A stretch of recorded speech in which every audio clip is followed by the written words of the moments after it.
100 ans après sa naissance, Marilyn est partout, sur des tasses, des posters, des agendas. Mais qui connaît Norman Jean Baker, son vrai nom? Elle a disparu dans ce supermarché de l'âme, littéralement mangée par ses propres mythes.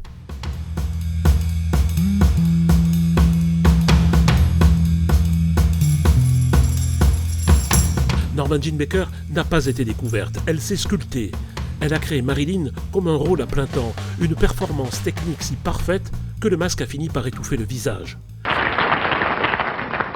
Marilyn, why did you walk away from me? Why did you want to leave me? Because I can't trust myself with you. What?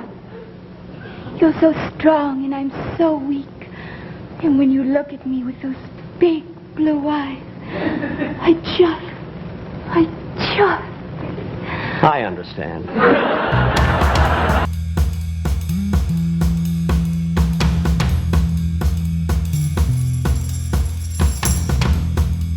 Le monde consommait un sex symbole, Marilyn habitait un martyr.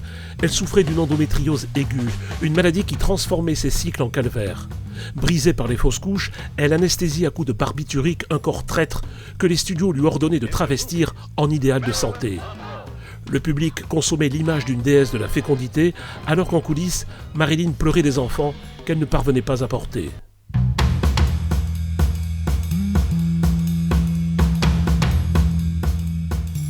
Sous la blonde idiote, une intellectuelle dévorant Joyce, Kerouac et Colette.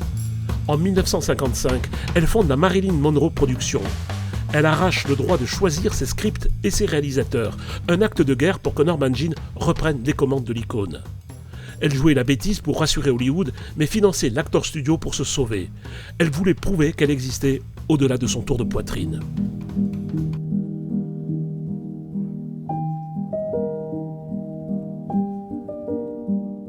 Marilyn n'est pas morte d'une overdose de drogue, mais de symbolisme.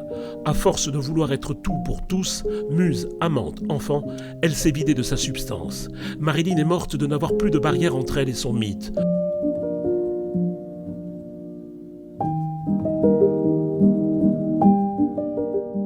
En devenant une icône éternelle, elle a cessé d'être une personne de chair pour devenir un pur objet de consommation culturelle. Aujourd'hui, le festin continue. Pendant que le tiroir-caisse de la légende s'emballe, l'icône, inaltérable, a définitivement dévoré la femme. 100 ans après sa naissance, les mythes de Marilyn se portent bien. Norman Jean Baker, elle, est morte depuis bien longtemps.